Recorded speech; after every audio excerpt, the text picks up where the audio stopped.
Trying to get more into album art stuff, I thought it was finally time to design some cover art for my Spotify playlist. So let's get into it, starting with the first one.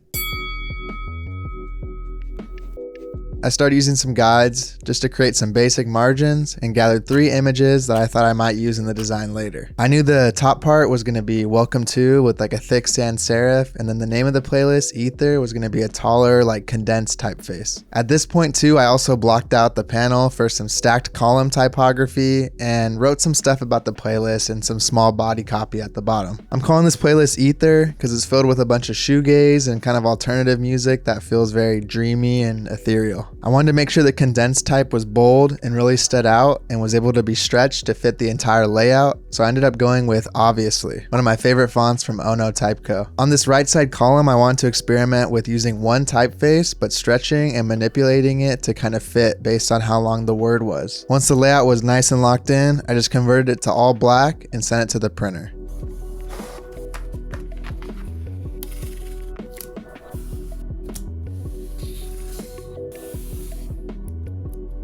I knew I wanted to kind of give it this hand-drawn feel, but I'm not very good at calligraphy or custom type, so I used a transparent paper overlaid on the original print to trace it and give it that outline. Shout out to my caffeine-fueled shaky hands for giving it that personal touch and those wavy lines.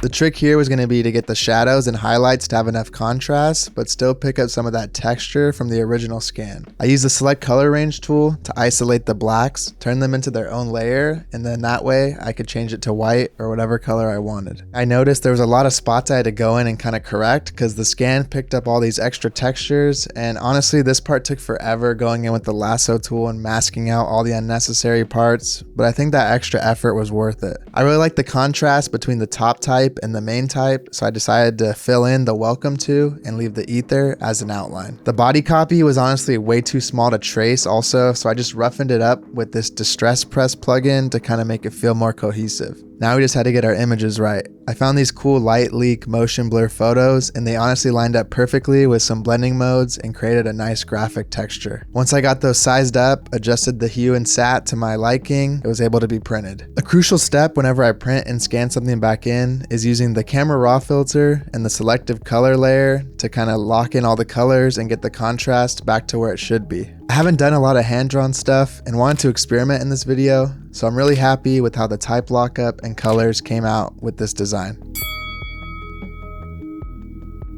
This next cover is going to be for my playlist that has all my hardcore, punk, and just anything related with high energy like that. It's kind of on the nose, and I'm going to call it energy, but I started with a simple grid layout and a container to hold this mosh pit photo. Once I got the photo lined up, I noticed it looked kind of cool having this color block go through it instead of just having the mosh pit photo be like a full bleed image. Once that was kind of settled in, it was time to mess with the typography, and I dialed it down to 3 typefaces: Frizz Quadrata, Euro Style, and Cabell Black.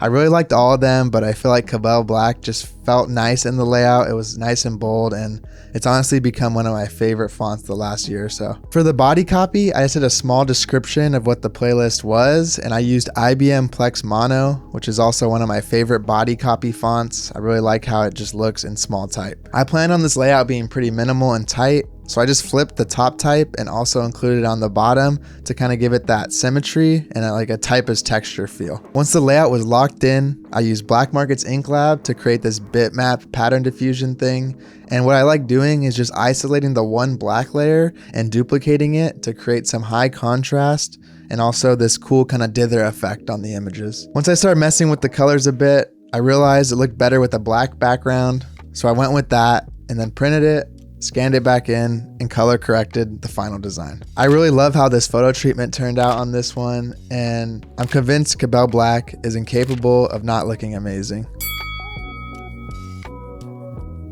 This next one is for all my music that's in Spanish. My other last name is Cuesta from my dad and the Mexican side of my family, so I wanted to use that to kind of honor it and throw it as the playlist name. I had this fun Western style type that I came up with for a different client project that kind of fell through, and I wanted to end up using it and give it some new life, so I recreated it using the Questa logo type. It's pretty easy to whip up 3D looking type like this with the blend tool in Illustrator, so I did just that and then popped it into my Photoshop layout. From there, I found this image on Unsplash that perfectly captured the vibe I was going for. I just had to use the generative fill tool to kind of fill in this area on the right because it didn't fit the entire space. Once the margins were all good, I created 2 layers, one that was masked out of the guy himself and the other one as like the background in a kind of hill created shape. I liked having the person cover the large type because it gave it that added depth, and for the small body copy, I used once again Cabell Black. I feel like the mix of the large kind of decorative type and the Cabell Black made this feel like a nice vintage layout. Once the layout was settled, I just experimented with the different ways I wanted to graphically treat the image, and it honestly took me a while messing with a bunch of different styles, from like a punk stamp thing all the way to a more traditional halftone with a colored background.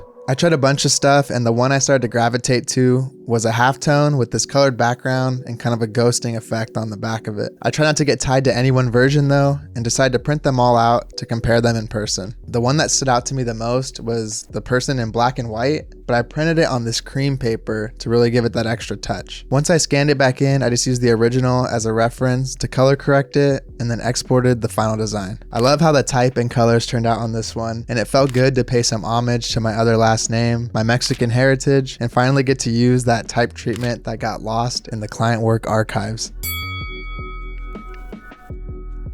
This last playlist is for all my electronic stuff, mainly house, techno, and some jungle. Although these aren't my favorite genres of all time, I think it's really nice for when you're working and helps you get into that deep creative flow state. Shout out to my homies from Perfect Dark for putting me on. I just started with some stretched Neuhaus Grotesque and some small copy written up top. I wanted to capture the style of the old rave flyers, and they always use this weird kind of existential messaging on the flyers, so I went with that. From there, I created these simple shapes and started to expand on the layout using different boxes. To keep everything more cohesive, I also used a stretched sans serif at the bottom and use these rounded rectangles as the containers for the different graphics. I want everything to be symmetrical and almost like a mirror effect of each other, so I took that into account when dropping in the different images. I found this amazing photo of this DJ, and I felt like it was very dynamic, and I liked the shape it created, and it looked good when I mirrored it on both sides. To wrap it all together, I applied a halftone with InkLab, and instead of just doing it to the individual elements, I applied it to the entire layout to kind of roughen it up. From there, I used my laser printer to print it on some Astro Bright green paper